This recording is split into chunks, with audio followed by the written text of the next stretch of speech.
Izay ibanjinantsika andro fahaefatra izao tsika ny ALAROBIA andro fahaefatra izay ibanjinantsika ny lohahevitra hoe ny teolojian'ny fanavotana ao amin'ny Testamenta Taloha. Raha ampatsahivina vetivety tsika zany dia tamin'ny latsinainy tsika dia nijery an'ilay lohahevitra mikasika ny ireo tandintona na ireo aliko ny fijeren'i Jesosy Kristy tao amin'ny Testamenta Taloha. Naka ohatra vitsivitsy avy tao amin'ny Genesis tsika, dia ny talata tsika dia omaly zany dia nijery mikasika ny raha ampatsevina vetivety zany dia tsy mifanalavitra amin'izay ihany ny lohahevitra mbola hojerefantsika ndray androany satria ijery ny teolojia finosiny atao hoe fanavotana ao amin'ny Testamenta Taloha. Ny omaly moa zany dia nijery ny rano fanekena ao amin'ny Testamenta Taloha tsika, izay mifandray daholo ireo lohahevitra hatramin'ny latsinainy mandraka androany dia ijeryntsika hoe inona marina moa le zavatra zay tondroiny Testamenta Taloha mikasika an'izany Jesosy zay ho avy zany, mikasika ny fahafatesany, mikasika ny fanavotana izay nataony ny asarobidiny zany rany zany, inona ny lanja ara teolojia finosin'izany rany Jesosy zany. Androantsika zany dia tena ifantoka tanteraka amin'ny antsoina hoe fanavotana, zany hoe teolojia na ny lanjan'izany fanavotana zany ao amin'ny Testamenta Taloha, satria raha fintina amin'ny teny tokana ny herinandro masina dia tsy misy zavatra afa-tsy fanavotana, na le atao amin'ny teny anglisy hoe atonement. Donc zany raha tsy azotsika zany ny lohahevitsika androany io dia tsy ho azotsika mihitsy ny herinandro masina manontolo mihitsy, indrindra ny zoma masina izay ankalazana nahafatesan'i Kristy. Raha tsy azotsika ny fototry zany ao amin'ny Testamenta Taloha dia tsy ho azotsika mihitsy koa ny momba azy, ny fatanterahany le tena izy ao amin'ny Testamenta Vaovao. Ndaro jerevantsika vetivety satria tena zava-dehibe amin'ny zavatra ianarantsika androany ny resaka razana, zany hoe tsy misaraka mihitsy amin'ny fanavotana ny atonement, ny ra sy ny fanatitra. Raha mijery ny ao amin'ny bokin'ny Levitikosy tsika, ny bokin'ny Levitikosy moa no azo lazaina fa manambara amin'ny fomba mazava indrindra sy ny fomba mahitsy indrindra, direct indrindra ny atao hoe fanavotana sy ny resaka sorona na fanatitra. Ny bokin'ny Levitikosy dia mizara roa lehibe, ny toko voalohany ka hatramin'ny toko fa 9:10 dia ntsina hoe bokin'ny mpisorona, ary manomboka eo amin'ny 7:10 ka hatramin'ny farany dia antsina hoe bokin'ny fahamasinana. Dia hoe sady mpisorona, samy mpisorona daholo nanoratra azy na le tapany voalohany na ny tapany faharoa, saingy ny zavatra tsindrian'izy ireo kosa dia misy fahasamihafa kely. Ny tapany voalohany, ny toko voalohany ka hatramin'ny toko fa 9:10 dia manomboka amin'ny filazalazana ny resaka fanatitra ny ao amin'ny toko voalohany ka hatramin'ny toko fahafito. Ireo karazana fanatitra rehetra zany dia toko voalohany ka hatramin'ny toko fahafito no ahitanao azy. Dia mitohy amin'ny toko fahavalo dia ny resaka fanaovana fanosorana ny mpisorona. Ny toko fahasivy ka hatramin'ny toko fahafolo dia ny toko fahafolo amin'izay zany no mampiditra tsikelikely mankany amin'ilay andro fanavotana lehibe ao amin'ny toko fa 4/20. Zany hoe ny toko fa 4/20 amin'ny bokin'ny Levitikosy io zany no ivon'ny Pentateuka manontolo. Zany hoe ivon'ny bokin'ny Genesis, Exodus, Levitikosy, Nomery, Deuteronomy. Ny atao hoe Pentateuka dia ireo boky 5 Mosesy, ireo boky 5 voalohany. Ka ny bokin'ny Levitikosy izay mipetraka eo afovoan'ireo boky ireo no centre na ivon'ireo boky 5 ireo. Ary ny ivon'ny bokin'ny Levitikosy dia ny andro fanavotana lehibe na le antsony amin'ny teny hebreo hoe Yom Kippur izay mipetraka eo amin'ny Levitikosy toko fa 4/20 manomboka andiny voalohany ka hatramin'ny andiny fa 4/30. Donc zany ndao hojerevantsika kely aloha ny tapany voalohany dia ny Levitikosy toko voalohany ka hatramin'ny toko fa 7 izay misy ireo karazana fanatitra be dia be, fanatitra marobe.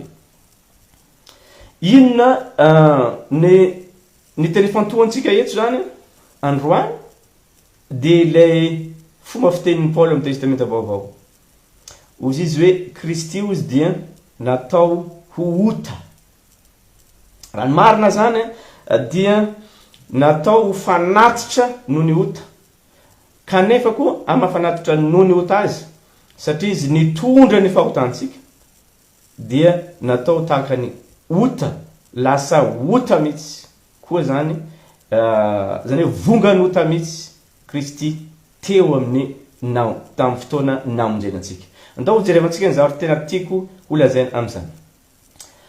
Ny ao testamenta taloha dia misy teny anankiray ihany no ilazana natao hoe fahotana sy ny fanatitra noho ny fahotana.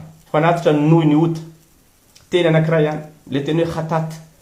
Io teny io dia sady ilazana ny ota na ny fahotana no ilazana ihany koa ny fanatitra izay atao mao fanadiovana amin'ny fahotana. Andao jerevantsika ny fombafomba natao tamin'izany fotoana izany rehefa manao ny fanatitra noho ny ota. Raha mijery ny eo amin'ny Levitikosy toko fa 4 sy ny toko fa 5 sika dia ahita ny fomba fanaovana izany.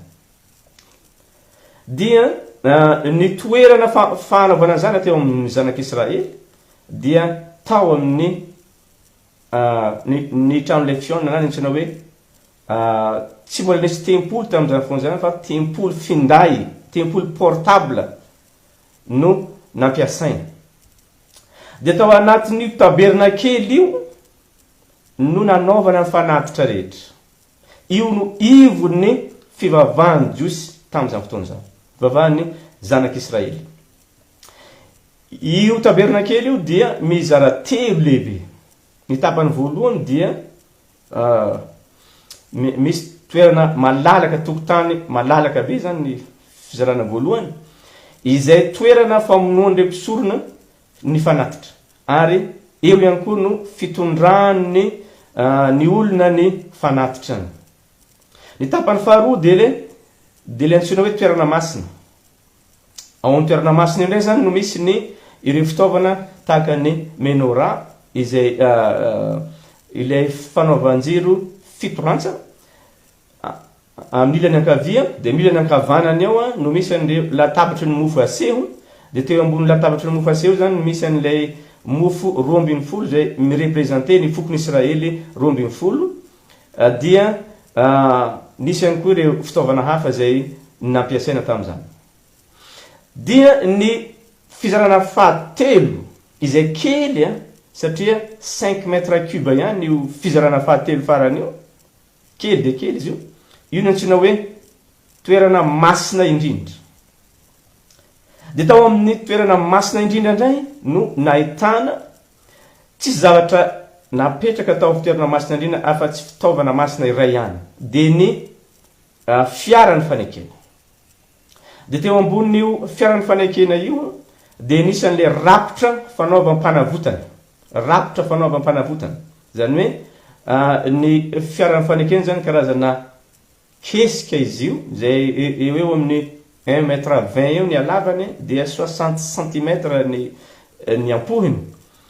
Dia vita tamin'ny hazo izy io fa nilalorana volamena daholo. Dia teo ambonin'io rapitra fanaovam-panavotan'io no azafaty, eo ambonin'io kesika io zany, teo ambonin'io fiaran'ny fanekena io no nisy zavatra anankiray manify izay antsoina hoe rapitra fanaovam-panavotana. Izay nandrapitra, tsy hoe nandrapitra moa zany satria efa mirapitra ihany le fiaran'ny fanekena saingy napetraka teo ambony. Dia nipetraka eo ambonin'ny fiaran'ny fanekena io ihany koa ireo kerobima roa izay mifanatrika sady mamelatra ny elany.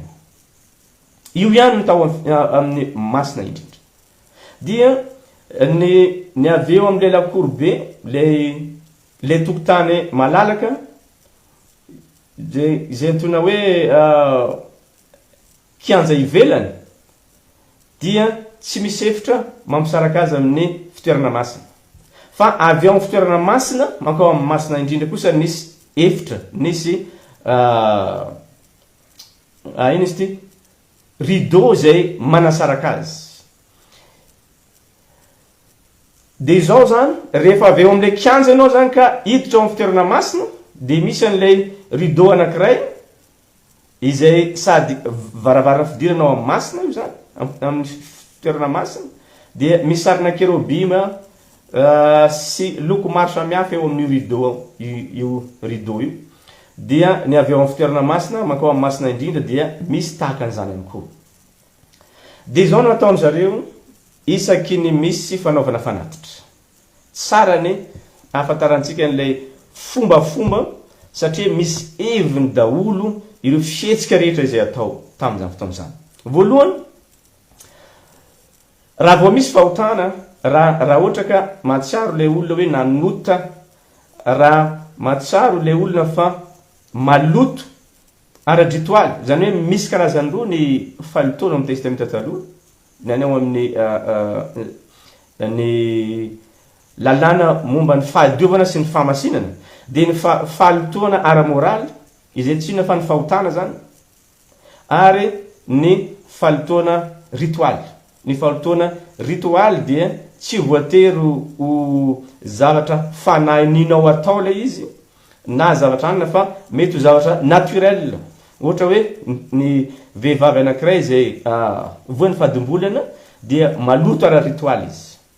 Mitovy amin'izay koa ny vehivavy vao avy miteraka dia maloto ara-ritoaly izy mandritra ny fotoana voafetra. Donc zany zavatra tsy azony ialana zany, kanefa tsy maintsy anaovany fanatitra zany rehefa tonga io fotoana io. Mitovy amin'izany koa ny fahalotoana moraly indray, dia ny fahotana fanahiniana tao, ny fahotana iniana tao, dia tsy azahoana fanaovana fanavotana. Tsy azo avotana mihitsy, tsy azo anaovana fanatitra ny olona iray izay manao fahotana sahisahy. Fa ny fahotana tsinahy ihany, raha mamaky ny Levitiko toko 4 sy ny toko 5 tsika, ny fahotana tsinahy ihany no ahazoana manao ny fanatitra. Inona no manjo ny olona izay manota sahisahy? Mahavariana riavana ny fomba filazan'ny Testamenta Taloha ny fahotana iniana tao. Ny fomba filazany azy amin'ny fiteny hebreo izay tsy voadiko amin'ny baibolitsika dia ny hoe bead rama. Izany hoe ny olona manota amin'ny alalan'ny tanana asandatra. Ino moa dikan'izany? Manota amin'ny alalan'ny tanana asandatra. Ny dikan'izany dia metafora izy io izay ilazana fa ny olona anankiray izay manota sahisahy dia mitovy amin'ny olona manangana ny tanana izy hamono hiady amin'Andriamanitra. Izany hoe midefie an'Andriamanitra mihitsy. Izany no fijerin'Andriamanitra ny olona manota sahisahy, tahaka ny olona anankiray izay miady amin'Andriamanitra, manangana ny tany hiady amin'Andriamanitra. Io tsy mahazo, tsy misy azo atao aminy mihitsy, tsy misy fanatitra azo atao aminy. misy ohatra be deabe eo ohatra ny olona izay minia mandika ny sabata de 3 ambata izy maty eo no eo fa tsy misy fanatitra zay azo atao aminy. Donc amizay tsika ifantoka am'ilay fanavotana. Ilay olona zay azo anaovana fanavotana dia ny olona zay manao fahotana tsinahy sy ny olona zay tratra ny falotoana ara ritualy. Ireo karazan'olona roa reo zany de mitondra ny fanatitra. Efa misy fombafomba be dia be atao. Raha izao no falotoana mahazo azy, de izao ny fanatitra ataony, de izao ny karazam-biby ataony sy ny sisa. De hoentiny mankeo amin'ny ilay tokotany malalaka. Tokotany malalaka. De efa misy mpisorona miandry azy eo amin'ilay tokotany malalaka. Mandray azy dia ilay olona no mitondra an'ilay fanatitra. Ny zavatra ataony voalohany de miprezante an'izany fanatitra zany eo amin'Andriamanitra. Zany hoe alain'ilay fanatitra dia mitsangana eo ambaravarany eo amin'ny vavahadiny trano ilay fihaonana hozy izy. Zany hoe eo amin'ilay fidirana mankao amin'ny tabernakely izy mitsangana miprezante, ohatrany hoe miteny amin'Andriamanitra hoe ity aho Andriamanitra nanota, ity aho maloto, de mitondra n'ity fanatitra ity aho ho fanadiovana. Rehefa vita zany présentation zany de ny dingana faharoa dia mametra tana am'ilay biby eo amin'ny lohan'ilay biby le olona. Mametra tana eo amin'ny lohan'ilay biby le olona. Tsy ny mpisorona fa ilay olona zay mitondra ilay fanatitra no mametra tanana aminy. De zao rehefa mametra tanana izy tsy fantatsika ny zavatra nolazainy satria tsy voalaza ao amin'ny Baiboly. Tsy fantatsika inona ny zavatra nolazainy fa ny antony sy ny dikany kosa dia ny adiany pikaroka hevitra nandritra fotoana ela be dia misy ny eritreritra tamin'ny voalohany fa ny fahotan'ilay olona zany no afindro amin'ilay biby dia rehefa vonoina ilay biby dia maty miaraka amin'ny fahotana. No lavina io taty aoriana sy nandresy lahatra ny maro. Fa ny hevitra zay tena izay tandrify kokoa dia zao amin'ny alalan'ilay fametran-tanana ataon'ilay olona mitondra ilay fanatitra eo amin'ny lohan'ilay biby dia identifier amin'ilay biby izy. Identifier amin'ilay biby izy. Zany hoe mitovy amin'ny hoe izay rehetra ataony rehetra manomboka eto zany, manomboka eo amin'ny fametran-tanana, izay rehetra ataony manomboka eto de mitovy amin'ny ataony amin'ny tenany. Ina moa ny dikan'izany? Miteny zany le olona hoe ity aho Andriamanitra soloiny ty biby ty tena eto. Ka izay rehetra ataoko amin'ity biby ty de mitovy amin'izay atao amiko satria nanota. Zay ilay fametran-tanana. Identifier. Zany hoe ny identité na mampanota azy de entin'ilay biby. Dingana fahatelo. Manao présentation izy teo dia miprezante an'ilay biby izy de faharoa mametra tana amin'ilay biby. Fahatelo izy manapaka ny tendan'ilay biby. Azonao tsara amin'izay ngamba tena dikan'ilay manapaka ny tendan'ilay biby amin'izay fotoan'izay dia manambara fanoloran-tena. Fanoloran'ilay olona tena manondro ny lohany ho tapahana. Zany hoe toy ny hoe miteny izy hoe ity Andriamanitra, ity ny lohako tapaho fananota. Satria ny tambiny nota de efa fatesana. Rehefa vita amin'izay zay rehetrarehetra zay, rehefa tapaka ny lohan'ilay biby, tadio fa na lehilahy na vehivavy de izy manapaka ny tendany. Misy moa vehivavy eto amintsika izay tsy sa manapaka tendana koa ny sasany. Fa tamin'izany fotoan'izany tsy afa miala misy fa tsy maintsy ianao manapaka ny tendany io biby satria tena akta zany hoe fihetsika symbolika izay tsy azonao ialana mihitsy ny fanapana an'ilay tenda. Satria misy dikany lehibe eo amin'ilay fanaovana an'ilay fanavotana na ilay atonement. Rehefa tapitra io de vita amin'izay ny anjaranao. Ny anjaran'ilay olona mpitondra an'ilay fanatitra. Alain'ilay mpisorona amin'izay ny ra, alain'ilay ra teo dia entiny mankeo amin'ny ny altara fanaovana fanatitra hodorana. Ny altara fanaovana fanatitra hodorana dia altara ngeza be eo amin'ny lakoro malalaka eo. Alain'ilay mpisorona io dia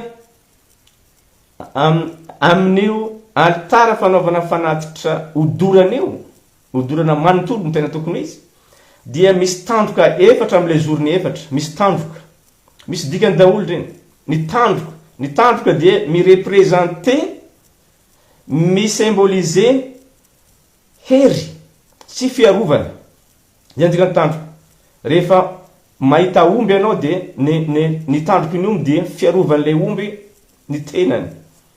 Donc zany raha miteny ny testamenta taloha hoe Jehovah Andriamanitra no tandrom-pamonjena, ny dikan'izay dia matetika moa izy io dia nadika arabaky tena ao amin'ny baiboly. Fa tena heviny dia Jehovah Andriamanitra no mpiaro azo antoka indrindra, mpamonjy azo antoka indrindra, mpiaro amin'ny loza rehetra.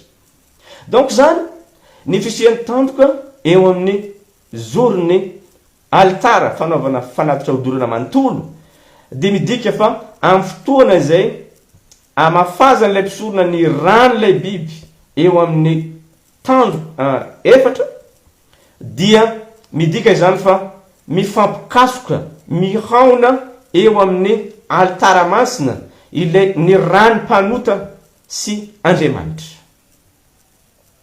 Asa azonao le izy.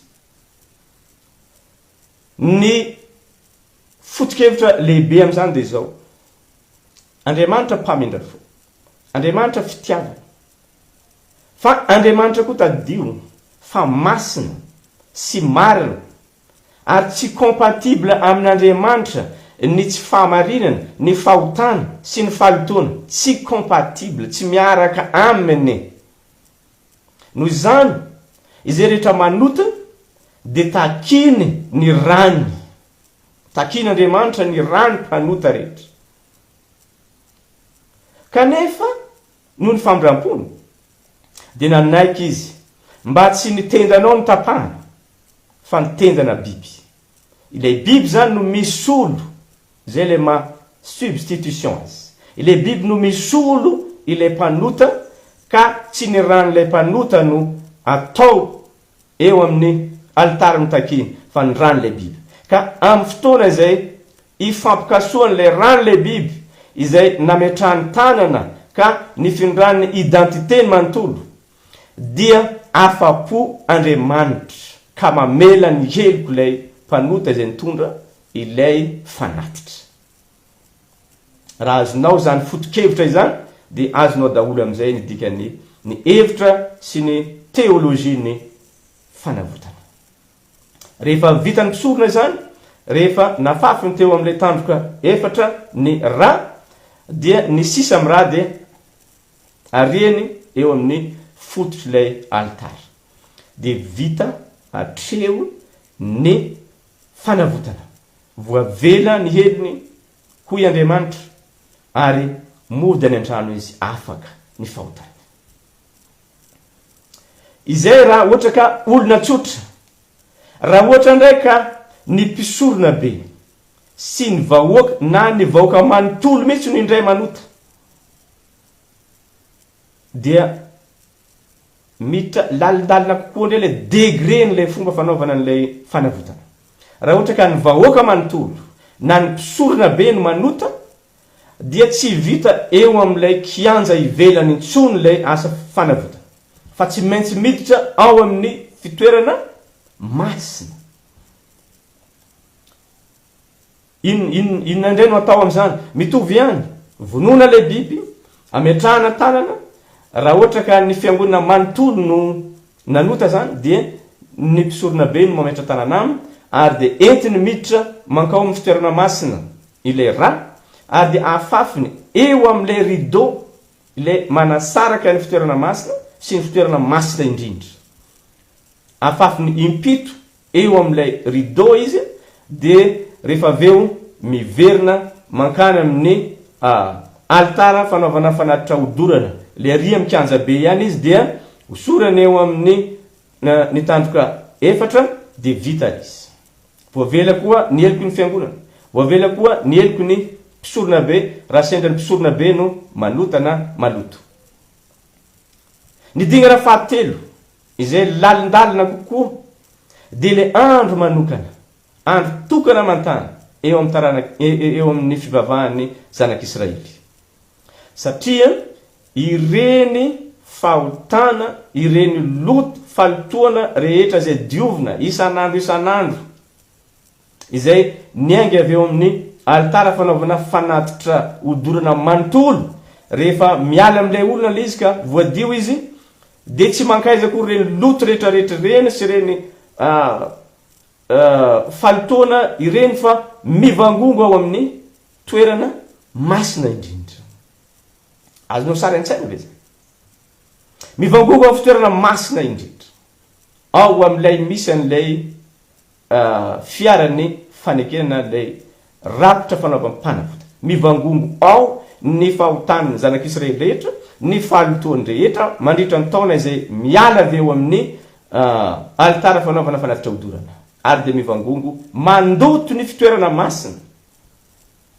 Fantatrao tsara ngamba ny zavatra miseho rehefa ny fitoerana masina indrindra no maloto, na ny fitoerana masina no maloto.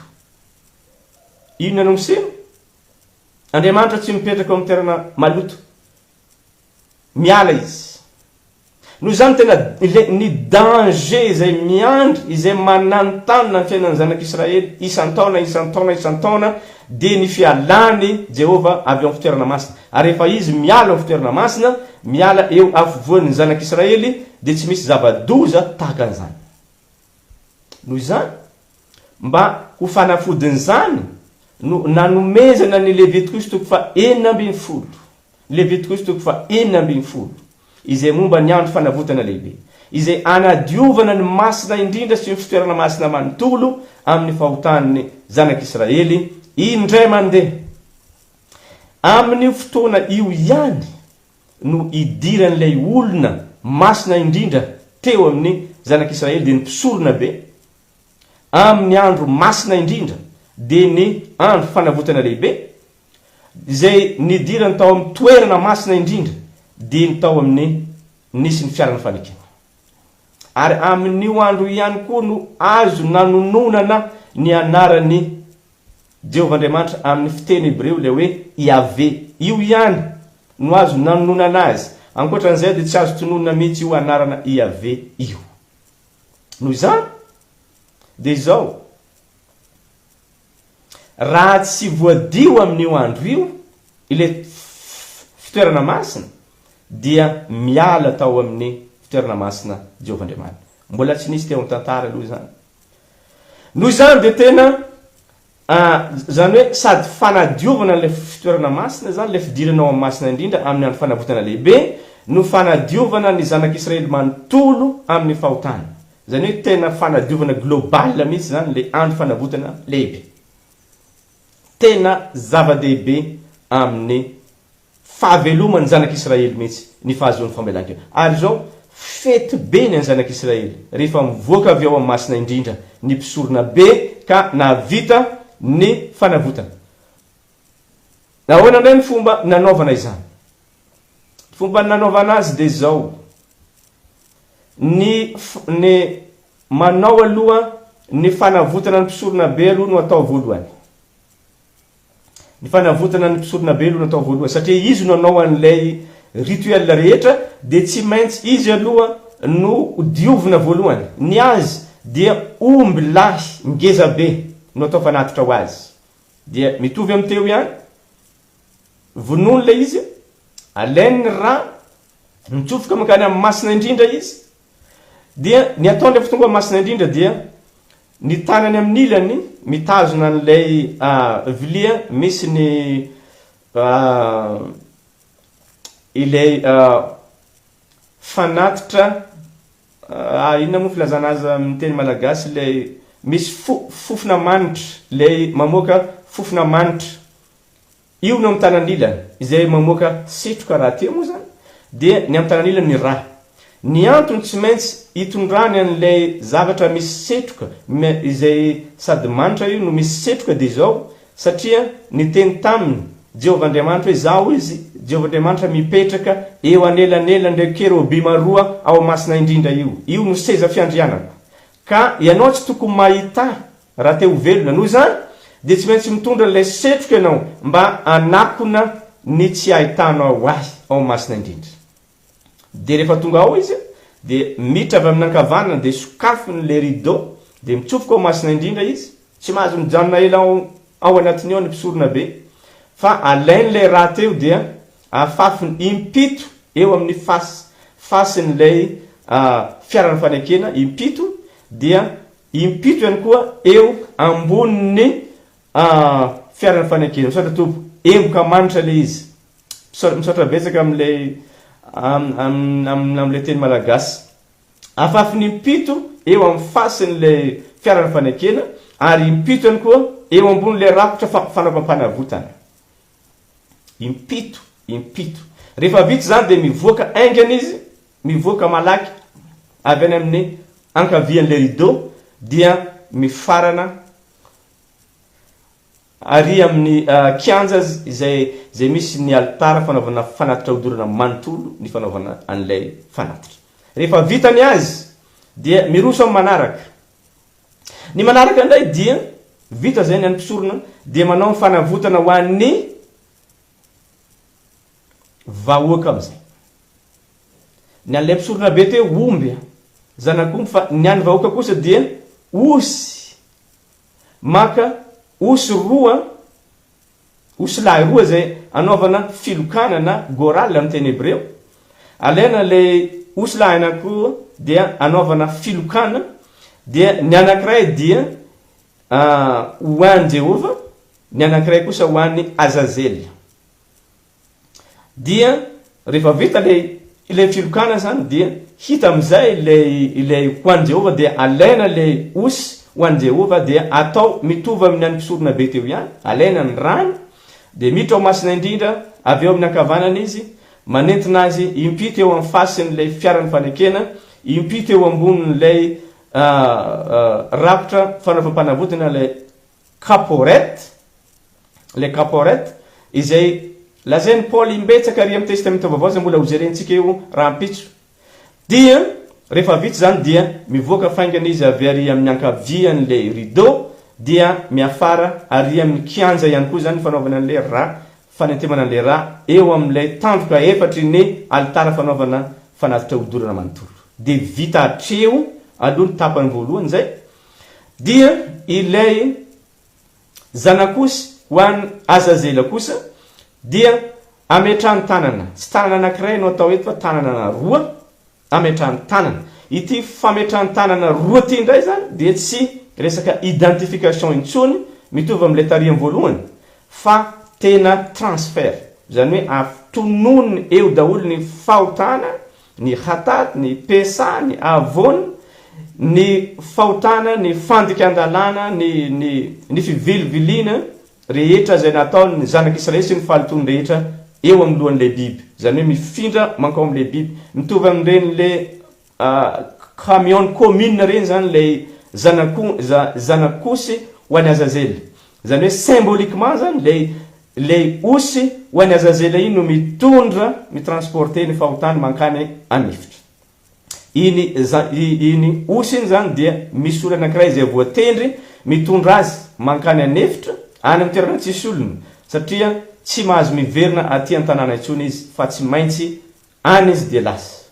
Ny symbole ao ambadiky zany dia zavatra tsotra, ny fahotany zanak'Israely zay efa nodiovina teo amin'ny masina indrindra, izay efa navelan'Andriamanitra sy ny sorony tamin'ny zanak'Israely, dia entin'ilay zanakosy mankany amin'ny désert, any amin'ny toerana tsy misy aina. Izay no hevitry le désert. Donc zany any amin'ny toerana tsy misy aina, tsy misy olombelona, tsy misy ahafahan'ilay fahotana miditra amin'ny olona indray sy miasa aminy. Dikan'izay zany dia neutraliser tanteraka ny falotona sy ny fahotan'ny zanak'Israely. Rehefa vita zany dia miroso amin'izay amin'ny fanadiovana ilay mpisorona be, fanadiovana ny tenany, mandro izy sy ny sisa, misy tolakanjo dia manao fety ny zanak'Israely fa vitany fanavotana. Izay no zavatra niseho tamin'ny andro fanavotana lehibe, izay ivony. Alohan'ny jerentsika ny ao amin'ny testamenta vaovao, ny fijery ny testamenta vaovao izany zavatra rehetrarehetra zany, dia hojerevantsika amin'izay ny toerany raha. Satria tena misy toerany lehibe sy teolojia ngeza be mihitsy ny raha. Ao amin'ny Levitikos 7:2 no misy azy. Maninona ny jiosy no tsy nahazo, tsy navelan'Andriamanitra ny hinana raha. Ny antony dia izao, Levitikosy 7:12 ndiky fa iraiky 12 amin'ny anaran'i Jesosy. Fa ny ainy nofo dia amin'ny ra. Ary nomeko anareo zany atao ambony alitara hanaovana fanavotana ho an'ny ainareo. Fa ny ra no manao fanavotana satria aina izy. Koa izany no nilazako tamin'ny zanak'Israely hoe aza misy mihinan-dra na ianareo na ny vahiny eo aminareo dia aminareo na iza amin'ny zanak'Israely na amin'ny vahiny eo aminy no mihazaka mahazo biby na vorona izay fihinany dia aidiny amin'ny taniny rany ka ho totofany. Ny antony dia zavatra tsotra ao amin'ny rano misy ny aina. Ny teny hoe damma sy ny nefesh amin'ny teny hebreo dia zavatra anankiray mifamato satria ao amin'ny rano misy nefesh, misy ny aina. Noho izany dia izy mandatsaka ra zany dia mandatsaka aina. Noho izany ny ra izy dia tsy natao eo ambony vilia ho hanina, fa natao eo ambony alitara ho fanaovana fanavotana ho an'ny ain'ny olona. Mazava be zany fa ny fonction ra dia tsy sakafo fa fanaovana fanavotana. Misolo aina satria ny aina ihany no afaka misolo ny aina. Dia izay no antony tsy ninana ny zanak'Israely ny ra. Dia ndao ary amaranantsika azy ny ao amin'ny testamenta vaovao izay mbola hojerevantsika moa amin'ny zoma azy sy ny ampitsoka nefa hatrangako kely eto le izy.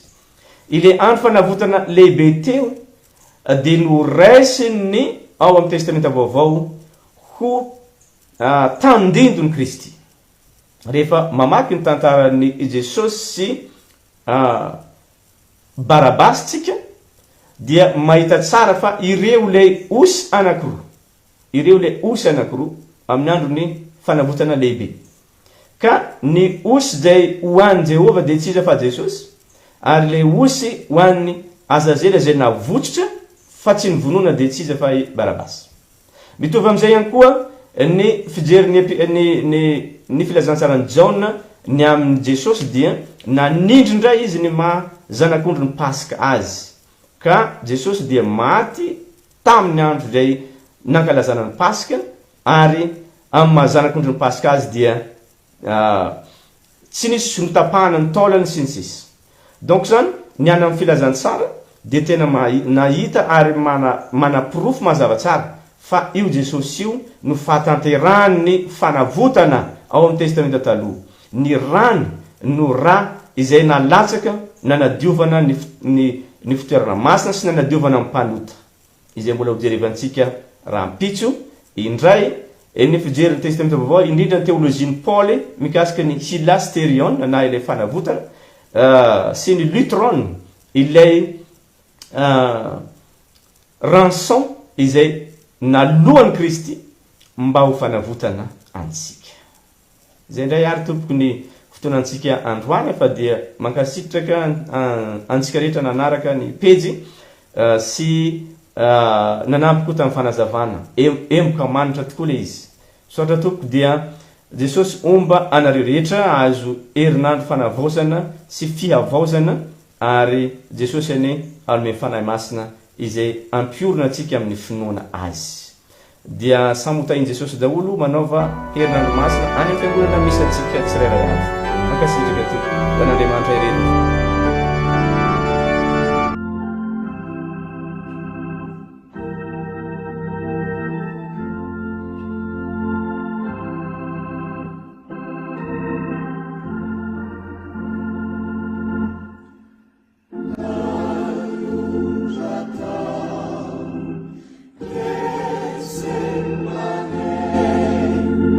Sembra a Dio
Manani Jesus, Jesus taveri tukoti.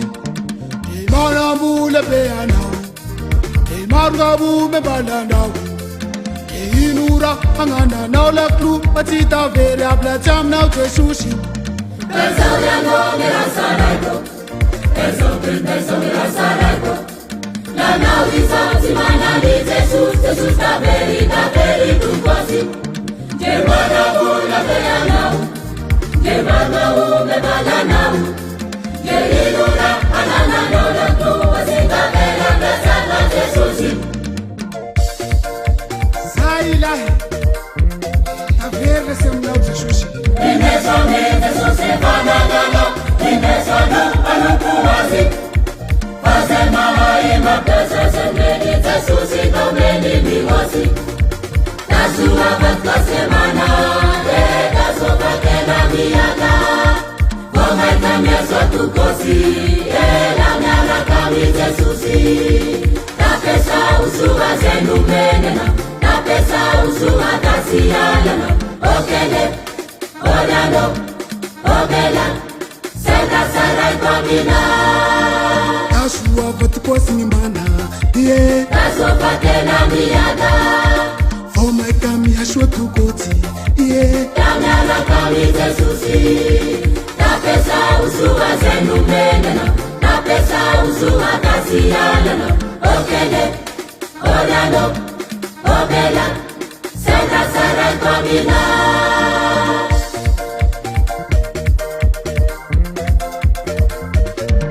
Hindeshami Jesosy fananano, hindeshanu anukuasi.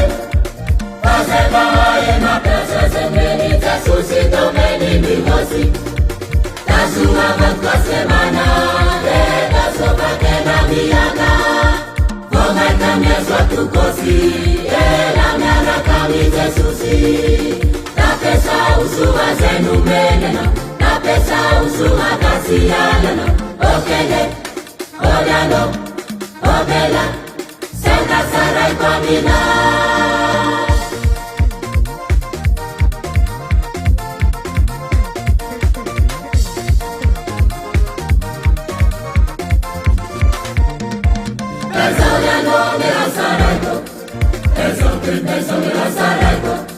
Nanau isaky manani Jesus, Jesus taveri tukoti. Yemanau le beanau, yemanau me balanau. Yerinura anana nola tu asita bela besana Jesosy. Inesone Jesosy fananana, inesone anukuasi. Fazema ima pesa semeni Jesosy domeni miwasi. Tasua batwa semana, sopa que la miaga, como el cambio tu cosi, la miaga cami Jesosy. La pesa usua zenumena, la pesa usua casialana, okele, orano, obela, senda sarai pamina.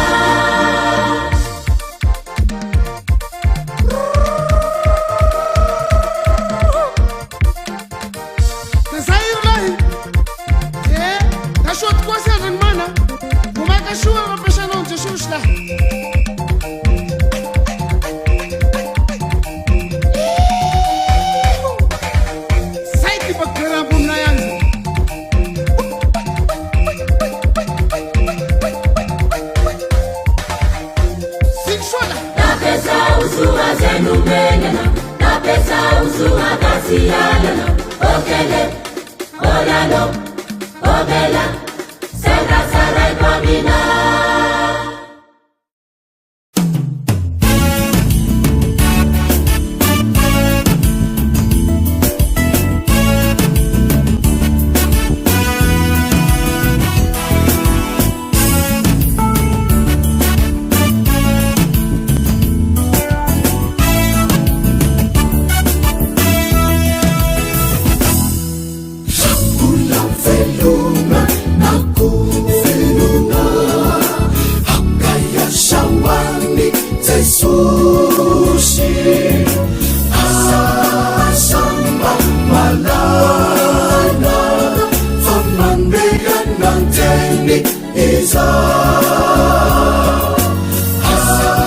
asani araina famandeya nateni isa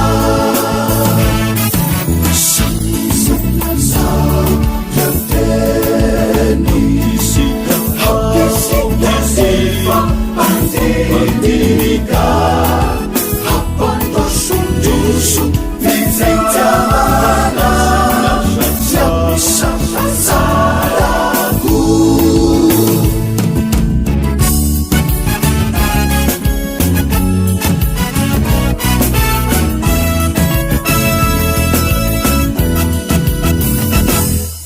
hatamarirai yeri hakisika itu ribeni natifangasiya visaninu pianaci Kristi natirangasiya visaninu pianaci Kristi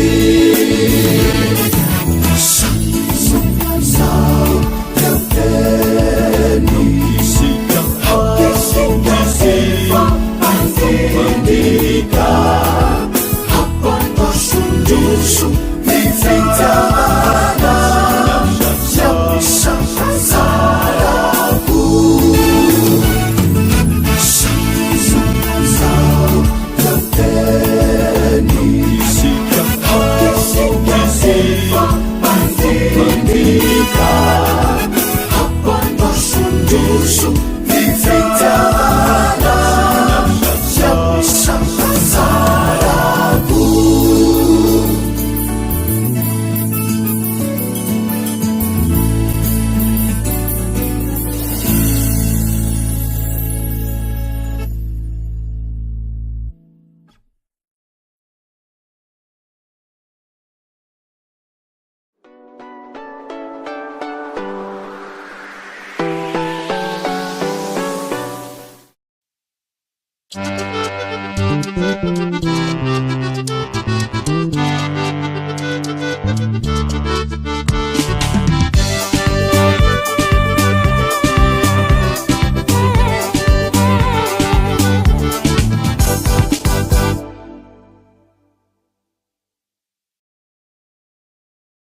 Ny ZFLM ao anatin'ny fankalazana ny vavolotony dia manolotra anao famatsimbola tetikasa.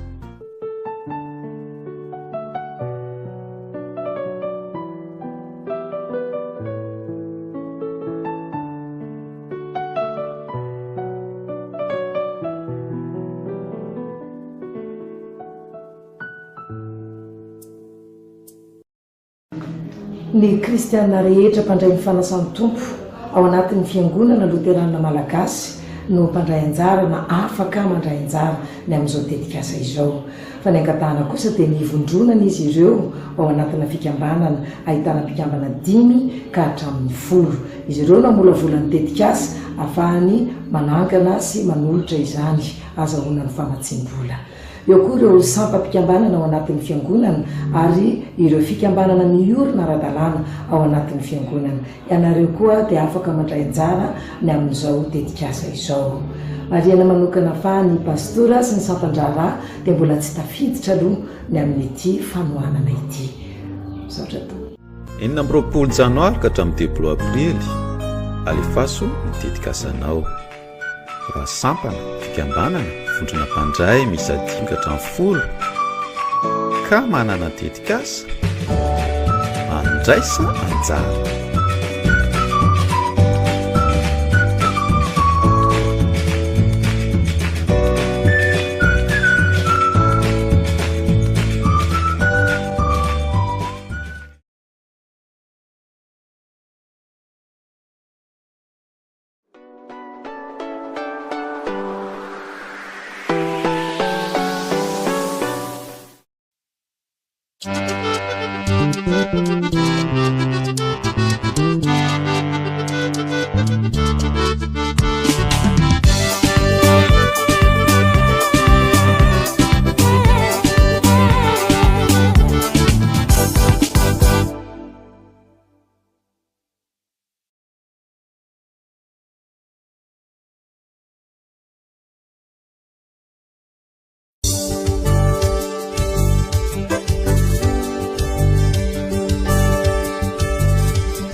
Nani famujena Lalala tereniteza Anduvana tenana sua Nari chalazani tumpu Atani leni na fu Na umerena nyala Kupanduvani lene chitu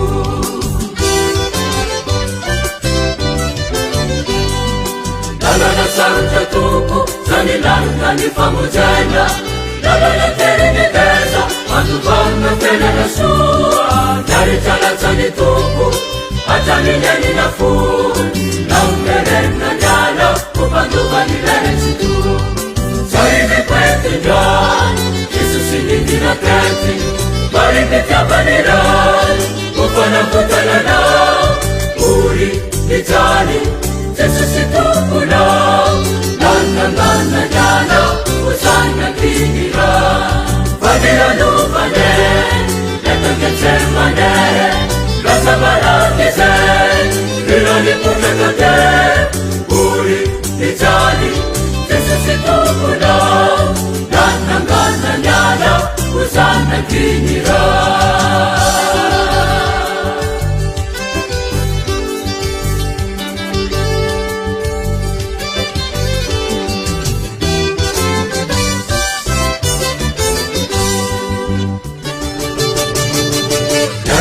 Ngirifiri Kalufanga tanana kuwa Simadino kuleni Sativani ni utana Yesus ini surubuya Lufila za tarasu Vambya bandizane Panavutani lene chitu